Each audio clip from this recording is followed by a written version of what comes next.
Bonjour à tous. Bien évidemment, j'ai mon café. Et donc, je viens de vous montrer mon bureau. Et alors, pourquoi en fait je fais encore cette vidéo? Parce que avec mon gros coup de gueule, j'ai ressenti les bienfaits de parler de ces frustrations. Donc voilà, donc moi je me suis dit finalement, mais ça m'a fait tellement de bien, j'ai pu pousser un coup de gueule, il y a des gens qui ont écouté, il y a des gens qui m'ont écrit, c'est vraiment très très intéressant, j'ai eu des commentaires vraiment très très intéressants, je remercie tous ces gens et je me suis dit mais finalement, c'est peut-être une bonne idée, moi aussi en fait pour moi, pour encore mieux comprendre comment fonctionne l'éducation, le système d'éducation, dans mon pays et peut-être aussi dans d'autres pays, je peux simplement en parler. Et donc, même si personne regarde la vidéo, je peux simplement en parler parce que ça permet aussi de mettre ses idées à place. Et si jamais je dis quelque chose qui n'est pas du tout correct ou vrai, je suis absolument sûre qu'il y a bien des gens qui vont revenir vers moi et dire « vous racontez des carabistouilles ». Et donc, c'est pour ça que j'ai décidé de encore un tout petit peu parler de l'enseignement. Parce que moi, ça fait plus ou moins, je pense, depuis 5 ans que j'ai vraiment commencé à m'intéresser à l'enseignement. Donc, je suis aussi retournée à l'université, j'ai encore fait un master.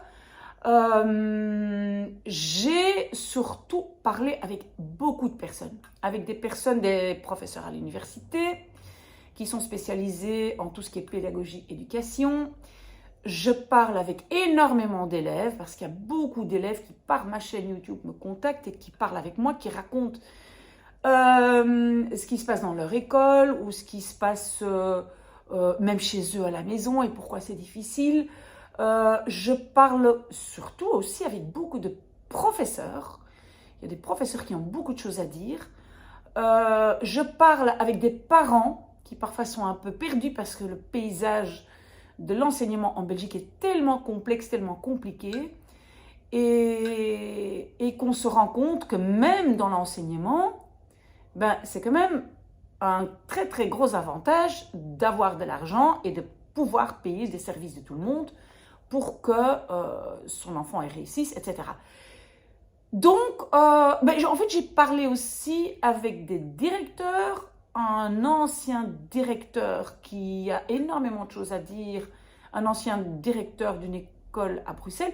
Et donc voilà, simplement pour vous dire que je continue à me renseigner, mais, et je l'avais déjà dit dans ma vidéo de mon coup de gueule, que j'ai suivi moi-même des formations, donc des formations officielles, pour savoir comment diriger, comment gérer j'allais dire une entreprise, mais en fait une école qui partiellement devrait quand même être gérée, je pense, comme une entreprise.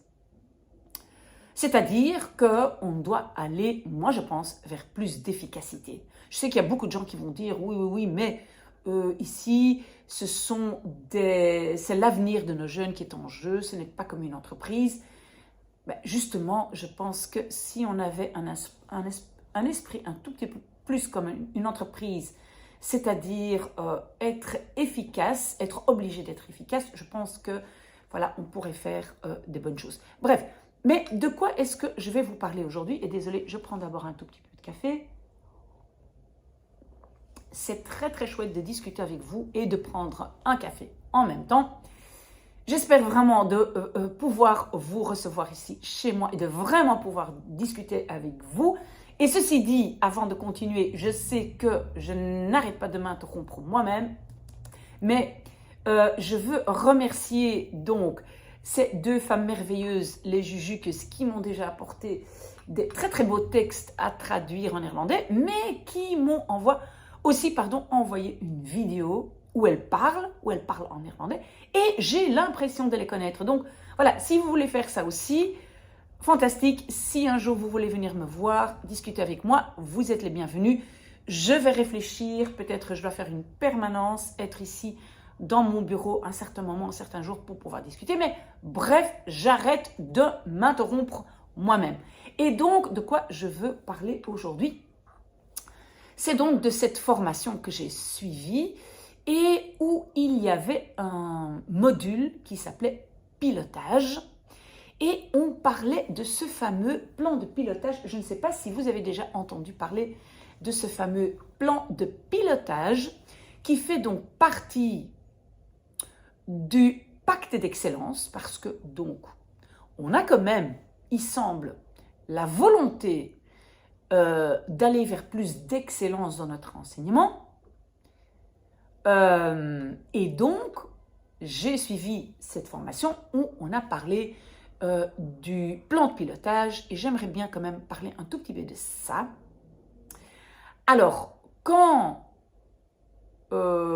j'étais à cette formation, qui était donnée par un professeur de l'université, je pense que c'était l'ULB, ce professeur a aussi montré les statistiques, et je les ai ici, même dans mes dossiers que j'ai reçus là sur place, et qui confirment donc vraiment que notre enseignement ne va pas bien, c'est une catastrophe. Et donc, d'abord, on n'a pas de résultats, on a beaucoup de décrochage scolaire, et ce qui est un peu spécifique pour notre pays aussi, c'est qu'il y a un énorme écart entre les classes socio-économiques. Ça veut dire quoi? Ça veut dire qu'on voit qu'en Belgique, pour simplifier un peu, les riches réussissent et les pauvres ne réussissent pas. Ça, c'est vraiment très simplifié, mais moi, j'aime toujours bien simplifier les choses, si possible. Évidemment, on doit nuancer, mais donc, dans notre pays, cet écart, il est énorme. Hein? Et donc, même s'il y a des pays qui ont un grand taux d'échec et de décrochage, il n'y a pas un tel écart entre les riches et les pauvres en ce qui concerne la réussite à l'école. Ok. Donc, ce constat, tout ce que je savais déjà, mais j'étais quand même contente de voir que ce que j'avais entendu du professeur Jacobs de l'ULB a été confirmé donc par cet autre professeur qui a fait la formation, qui a donné la formation. Et donc, on a eu l'idée de remédier à tout ça, donc à changer tout ça, tous ces chiffres qui étaient très très mauvais, par un plan de pilotage. Et ce plan de pilotage, et ça je trouve vraiment c'est une très bonne idée, il a été fait en collaboration avec une entreprise privée qui a d'abord fait le constat, qui a regardé mais qu'est-ce qui cloche dans notre enseignement. C'est une grande entreprise connue qui a donc fait une analyse, qui a dit voilà, ça ce sont les problèmes et nous on pense qu'il faut faire ça et ça et ça pour améliorer les choses. Moi je trouve que ça vraiment c'était très très bien fait. J'en ai discuté aussi personnellement avec ce professeur qui donnait les cours, parce que pendant les pauses, on pouvait aller discuter. C'était vraiment très intéressant. Et donc, c'est quoi ce plan de pilotage? Eh bien donc, chaque école doit construire un plan pour s'améliorer. Donc, ça veut dire que d'abord, chaque école va recevoir les statistiques. Je pense qu'on appelait ça le tabord, donc ce sont les statistiques de son école. Et dans ces statistiques, il y a beaucoup de choses. On va très bien, parce que moi, j'ai vu ces statistiques de certaines écoles. Il y a des gens qui me les ont montrées, et normalement, donc ça, ce sont des dossiers qui sont tout à fait confidentiels.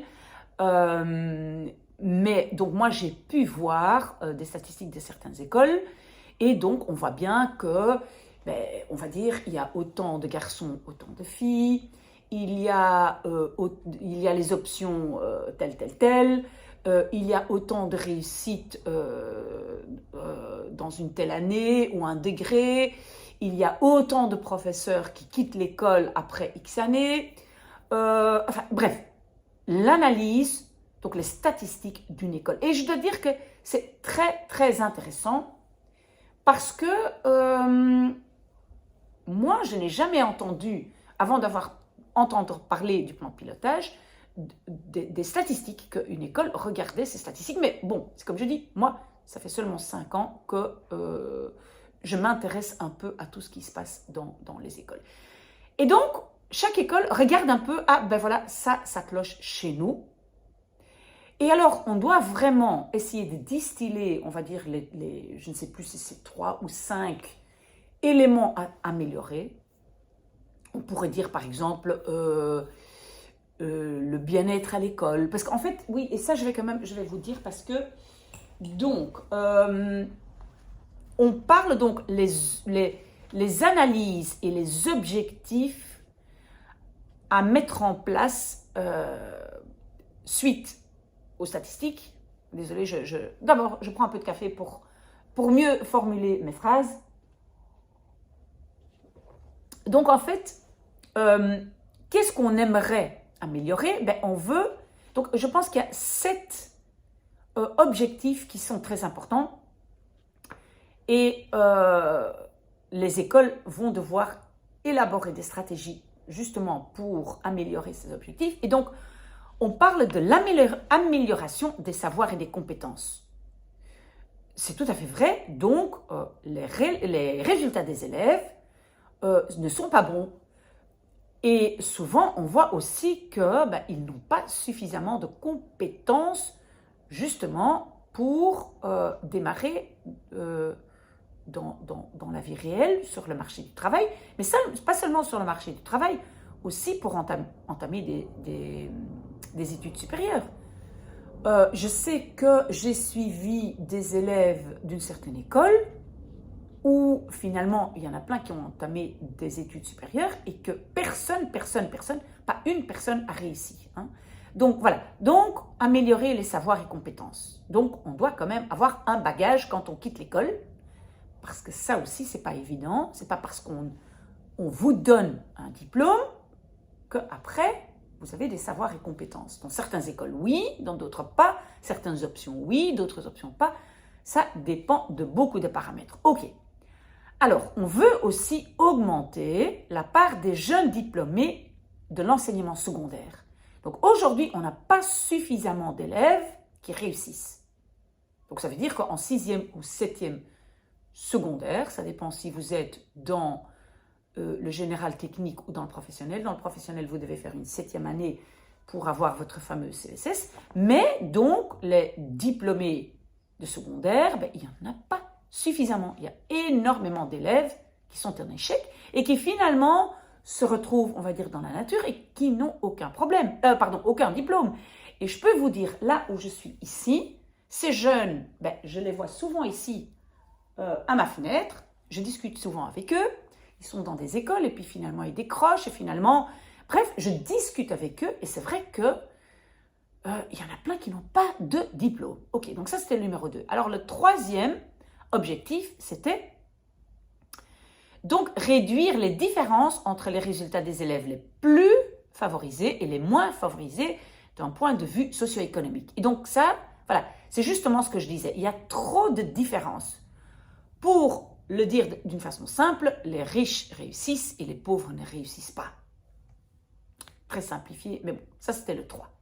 Alors le numéro 4, c'est réduire le taux de redoublement et de taux de décrochage. Oui, c'est assez incroyable de voir donc les chiffres de la Fédération Wallonie-Bruxelles. Donc ça veut dire en fait les écoles francophones en Belgique, quand on voit combien d'élèves ont doublé quand ils arrivent en fin de parcours, c'est énorme. Et donc aussi le décrochage. Donc ça aussi, on doit changer. 5e, on doit réduire les changements d'école.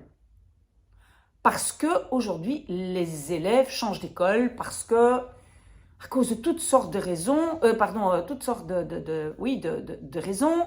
Parfois, c'est leur comportement, parfois, il y a beaucoup de raisons. Je ne peux pas juste analyser ça ici. Mais donc, on veut réduire le changement d'école.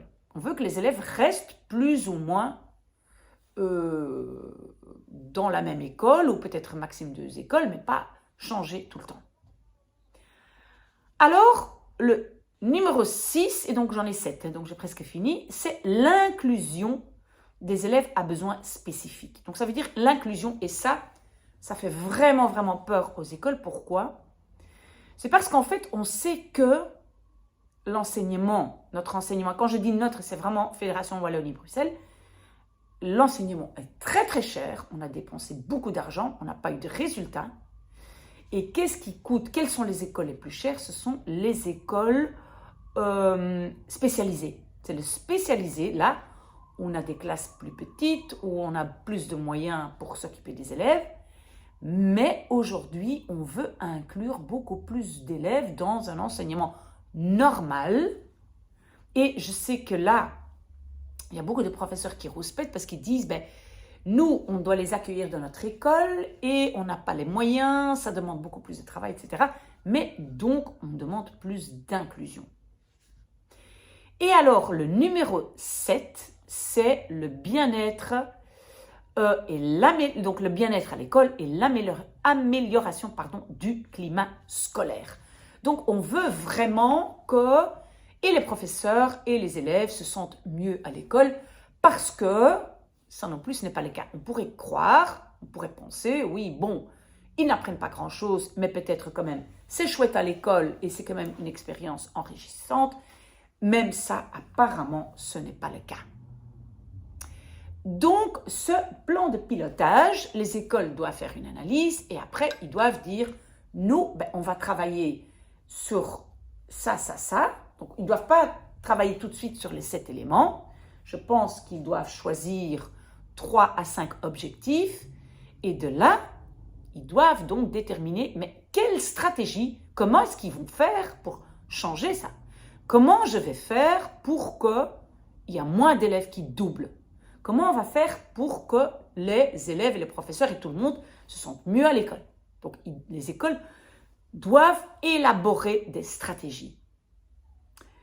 Et puis, vous allez voir que les écoles, ils ont autant de temps, il y a des gens qui vont les aider avec ça, il y a des DCO, etc. Enfin bref, il y a des gens, c'est de nouveau un système donc, de nouveau très hiérarchique et on va donc voir que il y a des gens qui vont aider.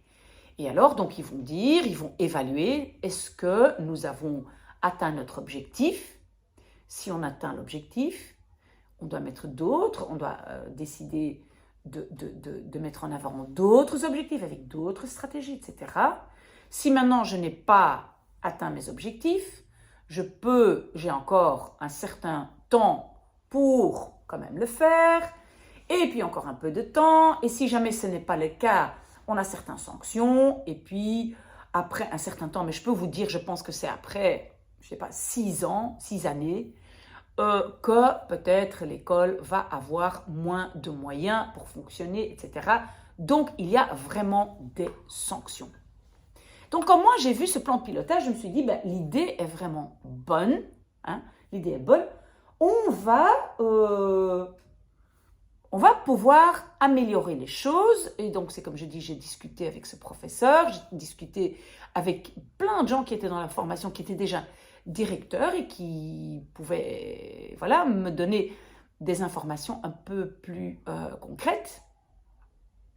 Mais alors, il y a quand même quelques problèmes. Il y a quelques problèmes. Il y a d'abord le fait que, et ça c'est une impression, et j'espère que s'il y a des gens qui regardent et qui ont un peu plus d'informations concrètes, c'est que moi, j'ai déjà entendu des échos, d'abord, des écoles qui, par exemple, ne jouent pas tout à fait le jeu correctement. Je donne un exemple. C'était toute une classe d'élèves qui avaient des difficultés avec un cours et qui m'avaient demandé, mais madame, est-ce que vous pouvez poster des vidéos sur certains sujets? Voilà. Et donc, je les ai aidés et finalement, ils ont quand même appris pas mal de choses, ils sont revenus vers moi, ils m'ont remercié, etc. Et alors, j'ai quand même demandé d'avoir en retour, je me dis, mais je vous ai aidé, est-ce que moi, je peux discuter un peu avec vous? Et c'est comme ça, souvent, que je procède, donc j'aide des gens. Et si eux, ils ont un résultat positif, je demande qu'eux me donnent un peu d'informations. Et donc, j'avais demandé à ces élèves, mais est-ce que il y a eu des enquêtes dans votre école pour savoir si, enfin, ce que vous pensez, pour savoir si vous êtes content, ce que vous pensez, parce que un élément est quand même d'avoir un peu plus, on va dire, un peu plus de démocratie participative, c'est-à-dire les élèves participent à la construction de leur école, les professeurs participent plus activement. Et donc, j'avais demandé, est-ce qu'il y a eu des sondages? Est-ce que, oui, nous avons reçu des enquêtes à remplir, mais c'était arrivé justement pendant les examens et ils ont donné ça vraiment 2 jours avant déjà le deadline. Donc nous, on a dû faire ça vite fait et je sais qu'il y a beaucoup de copains qui n'ont même pas pris le temps, qui ont juste coché et ça ne s'est pas fait de façon tout à fait comme il faut. Et donc je me suis dit, ben, si ça c'est le cas, comment est-ce qu'on va pouvoir justement vérifier si tout ce travail est fait sérieusement? Bon, quand moi donc j'avais parlé avec ce professeur, ben, ce professeur m'a dit, mais en fin de compte, on ne peut pas continuer à tricher parce qu'il y a quand même des chiffres et quand même, on va voir à la fin qu'il y a eu des tricheries. Et donc, j'ai réfléchi un peu. Est-ce que c'est vraiment le cas? Et alors, j'aimerais que vous réfléchissiez un peu avec moi. Parce que si maintenant, j'ai beaucoup de pression de plus haut et je dois, par exemple, faire de sorte que plus d'élèves réussissent. Est-ce que je ne vais pas, moi, changer peut-être un peu les exigences de mon école? Parce que si mon école va recevoir moins d'argent, si il n'y a pas plus d'élèves qui réussissent, mais ça c'est de nouveau simplifié, mais j'espère que vous comprenez un peu où je veux en venir. Est-ce que alors cette école ne va pas faire de sorte qu'il y a simplement plus d'élèves qui réussissent? Parce que quand je regarde dans les objectifs, ben, on dit que on veut que plus de jeunes obtiennent un diplôme du secondaire, mais apparemment, quand je regarde ici, mais on ne regarde pas vraiment les chiffres de cette école et les résultats dans une école supérieure. Donc finalement, c'est interne à l'école qu'on va le décider. Et là, il y a aussi encore un autre élément qui m'a toujours un peu perturbée parce que moi, en fait, je trouve que on devrait au moins, pour un niveau de base, avoir une sorte de test uniformisé un test qui n'est pas corrigé interne à l'école. Est-ce que vous comprenez ce que je veux dire?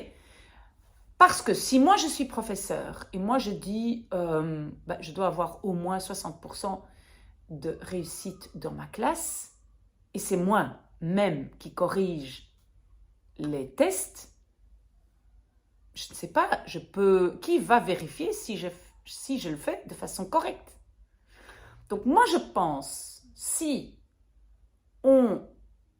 y a plusieurs possibilités, mais dans notre système d'enseignement, si on n'a pas quelque part quelqu'un ou une instance externe qui corrige des examens, comme on fait par exemple, je sais qu'on le fait avec le baccalauréat international parce que je sais que j'ai fait partie du jury, donc le baccalauréat international, je sais que les résultats sont envoyés normalement en Suisse et voilà, et donc ils sont corrigés par des professeurs qui n'ont rien à gagner à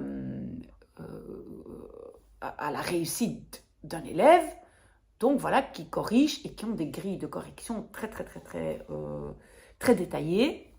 Et donc voilà, c'est donc une question que je me pose. Comment est-ce qu'on peut avoir une garantie? Parce que moi, je sais, en fait, par expérience, je sais qu'il y a des écoles qui le font mais très bien et qui analysent et qui essayent d'améliorer et qui travaillent et qui avancent et voilà. Et évidemment, et c'est alors toujours les mêmes écoles ou je pense les mêmes personnes ou les mêmes voilà, instances qui voilà, ne le font pas. Donc moi, je ne suis pas en train de dire que dans l'enseignement, on n'a que des tricheurs. Je ne suis pas du tout en train de dire ça. Je suis en train de dire que si on n'a pas quelque part une façon de mesurer les résultats par une instance externe, ben, comment on va être sûr que ça fonctionne? Donc c'est pour ça que moi je pense que, et je ne vais pas continuer à blablater encore très très longtemps, je vais le faire peut-être dans une autre vidéo, mais voilà. Donc pour notre système, je pense qu'on doit vraiment avoir des mesures externes. Bon. Alors on peut dire, parce que moi, comme on dit toujours que le système de l'enseignement finlandais, il est merveilleux, il est fantastique, on voit bien les chiffres sont meilleurs, etc. Donc moi, il se fait que j'ai beaucoup de clients qui sont finlandais et donc je discute avec eux aussi parce que ils sont aussi parents. Je connais même des personnes qui ont été enseignants en Finlande et je pense quand même que, bon, on peut faire toute une analyse, mais ça, c'est pas le but de ma vidéo, mais un peu pour comprendre la différence avec notre système, c'est que dans le système finlandais, pour devenir professeur, c'est déjà beaucoup plus compliqué.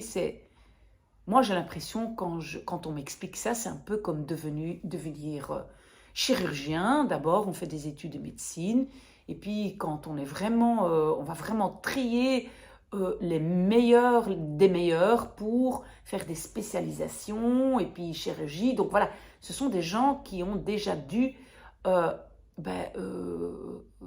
preuve d'une grande connaissance de leur métier, de leurs compétences. Et j'ai l'impression vraiment, et que c'est pour ça aussi qu'un professeur, en Finlande, il est vraiment bien réputé. C'est un métier qui est bien réputé, alors qu'en Belgique, j'ai l'impression, quand on dit qu'on est professeur, on rigole parce que, oh là là, on a beaucoup de congés, hein. Alors que la réalité, c'est pas du tout ça. Mais voilà, on peut, en Belgique, être un très mauvais professeur. Et malheureusement pour les bons professeurs, parce que le salaire est le même. Si je suis un professeur consciencieux qui fait tout comme il faut, etc., j'ai beaucoup de travail, je suis submergée par pas seulement l'administration envers les autorités, mais aussi ma responsabilité envers mes élèves. Mais donc, si je ne suis pas un bon professeur, si je décide de dormir dans ma classe, et je le dis parce que je vous ai déjà raconté que je l'ai témoigné de mes propres yeux, si je dors dans ma classe et je suis un professeur nommé et c'est très difficile de m'éjecter du système, voilà, c'est possible. Et donc, déjà, les bons professeurs en Belgique ne sont pas très motivés parce que finalement, on gagne le même salaire et on travaille pas, on n'a pas beaucoup de reconnaissance. Et donc, moi, je pense qu'on pourrait faire la différence en changeant, et je pense qu'on travaille là-dessus, hein, parce que moi, je me rappelle quand je suis retournée à l'université il n'y a pas longtemps, je sais qu'on travaille là-dessus, mais en Belgique, ce n'est pas évident de dire on va être beaucoup plus sévère avec les études de professeurs. Et aujourd'hui, je pense même que c'est en train de devenir vraiment une spécialisation. Donc on fait par exemple, je donne un exemple, on fait des études de biologie et puis on doit se spécialiser pour être professeur en biologie. Je pense que c'est en route. Mais le problème alors, c'est que si le salaire ne suit pas, je ne sais pas si il y a suffisamment de personnes qui vont être attirées par ce métier. Donc tout ça, c'est lié. Je sais que tout ça, c'est en train de changer, mais ça va très, très, très, très lentement. Et donc la raison pourquoi moi, j'avais vraiment quand même des doutes sur le plan de pilotage, c'est que, mais finalement, on ne va pas changer les gens qui sont dans l'enseignement. Et donc c'est pour cette raison, et je finis avec ça, c'est que moi, je voulais donc créer une nouvelle école, une toute petite école.